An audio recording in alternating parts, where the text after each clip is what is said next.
Hi, everyone, and welcome back to English Vibes. Here, we help you build real fluency with our natural practice method. Yeah, a simple approach that combines listening, reading, and vocabulary in every lesson. So you absorb English the way you learned your first language. Mm-hmm. And in today's session, we'll explore a short text called Mastering Your Time. Get ready to listen, learn, and practice naturally. Okay, so we're going to start today by listening to the text. Mm-hmm. And when we finish listening, we will take our time to explain the most important words in the article. Yeah, and we'll use them in different contexts, too, just to help you understand them a bit better. Perfect. Let's listen now. Mastering your time. Do you often feel there are not enough hours in the day? Mastering your time is a skill that can reduce stress and increase productivity. The first step is to prioritize your tasks. Decide which activities are most important and focus on them first. It is easy to get distracted by less urgent things, like social media notifications. A powerful technique is to create a daily schedule. Allocate specific time blocks for your work and breaks. This helps you stay focused on one thing at a time. Remember to also estimate how long each task will take. This makes your plan more realistic. Furthermore, learn to decline requests that do not align with your goals. Saying no can be difficult, but it is necessary to protect your time. You should also eliminate time-wasting habits. For example, checking emails constantly can disrupt your concentration. Finally, take short breaks to recharge.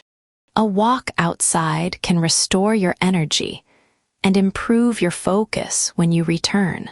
Welcome back. We hope you enjoyed listening to the text. Okay, now let's focus on those 10 key words from the article, Mastering Your Time. Right. And remember, we'll explain each word nice and slowly, give you a clear definition, and then give you 2 simple examples. Exactly. Let's start with the first one. It's maybe the most important word from the text.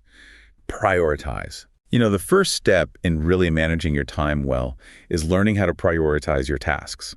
So what does prioritize actually mean for us? Well, prioritize means deciding which activities are the most important for you, the ones that should be done first. Ah, okay. Yeah, when you prioritize, you're deciding, okay, what's the number one thing I absolutely must do right now?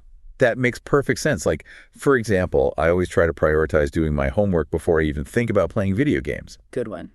Homework just feels like the most important thing for me then. Yeah, that is a perfect example. Or, you must prioritize big work tasks over, say, checking social media notifications. Right, because the work task matters more in that moment. Definitely.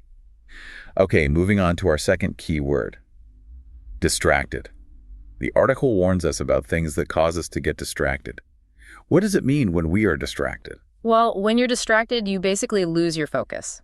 Your attention moves away from what you're trying to do. And this often happens because of something, less urgent, like a small noise or maybe a phone alert pops up. Oh, I understand that feeling completely. I get distracted so easily when I hear music that I really like. Yeah. Then I just start singing. Forget the work. That's very common, happens to lots of people. It's really easy to get distracted if your phone is sitting right next to you while you're trying to study, isn't it? Definitely. Okay, our third word is schedule. The text strongly suggests creating a daily schedule. Tell us, what exactly is a schedule? A schedule. It's simply a plan that lists the times when specific activities or things will happen. Okay. Like in the text, it talks about setting aside specific time blocks, chunks of time for work and also for taking breaks. I use a schedule every day. It really helps. For example, my morning schedule includes doing some exercise first and then having breakfast. Nice. Sort of my clear plan for starting the day right. And we use this word for lots of plans, don't we? Like, we need to check the train schedule to know the exact time the train leaves the station. True. That planning really helps us with our next word, estimate. The text mentions that we need to estimate how long tasks will take. How do we estimate time? Good question. To estimate is basically to make a careful, intelligent guess. It could be about the amount of time something will take or maybe the cost of something. I guess, but a smart guess. Exactly. And doing this step makes your whole plan more realistic, so it's not way too short or impossibly long. I see. A great way to use this word might be when you're cooking. You could ask, can you estimate the cooking time for this dinner? Is it like 30 minutes or maybe closer to an hour? That's a great everyday example. And based on the script we have right here, I'd estimate that we'll finish this lesson in probably another 10 minutes or so. Your careful guess. It's my careful guess based on the information I have. All right. Let's move on to the word decline. This word sounds a little formal sometimes. Decline.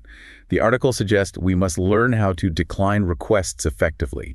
What does decline mean? Well, to decline simply means to politely refuse something or, just to say no nicely to an invitation or maybe a request someone makes.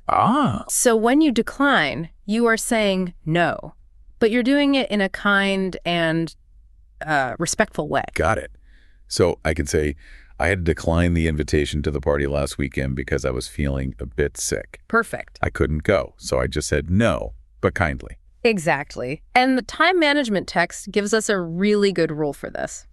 If a task doesn't clearly help you reach your main goal, well, you should politely decline it. That's good advice. Okay, the text advises us to eliminate time-wasting habits. What does it mean to eliminate something? To eliminate means to completely remove something or get rid of it entirely, 100% gone. Completely gone. Yeah, it's usually used for things that are unnecessary, things you don't need or things that are actually causing a problem. Okay, so I might say, please eliminate all the trash from the table before our guests arrive, meaning the table must be totally clean, no trash left at all. That's right. Or think about business. A store might decide to eliminate the old toys from last year to make space for the new ones coming in. So they remove the old ones completely from the shelves. Exactly. They're eliminated. Got it. The article uses disrupt when it talks about checking emails all the time. How does that word work? What does it mean to disrupt? Disrupt. To disrupt is to interrupt something, like an event or an activity or maybe someone's concentration. Okay, like stopping something. Yeah, exactly. When something is disrupted, it stops continuing normally or smoothly. It gets interrupted. We often hear this maybe in school or at work meetings. Someone might say, please do not disrupt the presentation with your questions right now. Right. Meaning, please wait until the end, don't interrupt. That's a very common use. Or think about this. A really loud alarm going off can easily disrupt the lovely silence in a library. Oh, yeah. It stops the quiet time immediately. Okay, we were very close to the end now. The text says we should take short breaks to recharge. What exactly are we recharging? Good question. Recharge. It means to restore your energy or your power. A bit like putting power back into a battery, Like plugging in your phone. Kind of. For people, it means you take some time to rest so you can recover your strength, especially after you've been working hard. That makes sense. After working very hard all day, I know I definitely need a good night's sleep to recharge my body and my mind too. Absolutely. Or a simpler example might be just stopping during the day. Like we stopped at the cafe to recharge with a coffee and maybe a quick snack. Like a little energy boost. Okay, our final word for today is restore. The text concludes by saying that even just a short walk outside can restore your energy. What does restore mean? Restore. Well, to restore means to bring something back to its original state or back to its normal, good condition. Bringing it back. Yeah. In this context, it means giving back energy or maybe focus that you had lost, making you feel normal again. Okay, so a doctor might say that the new medicine will quickly restore her health, meaning she'll be healthy again very soon, back to her normal health. That's it. Or maybe after I practiced singing lots and lots of songs, my voice got tired. A quick drink of water helped to restore my voice so I could speak normally again. Back to normal. Okay, now that we have discussed all 10 words and some examples, here's your action plan for the rest of the week. Right. We strongly, strongly recommend that you review this lesson at least 3 times this week. 3 times. Why do we recommend repeating it?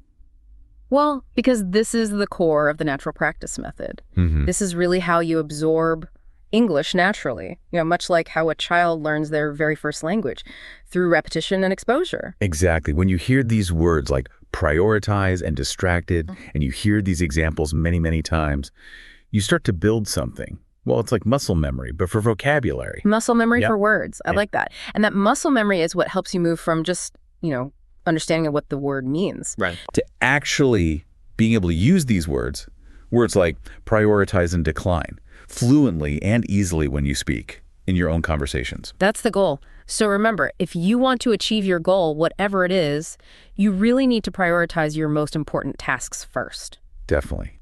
And if you start to feel tired or you feel like you're losing your concentration, remember to take a moment to recharge your energy. A short break can make a big difference. Absolutely. We will see you next time on English Vibes.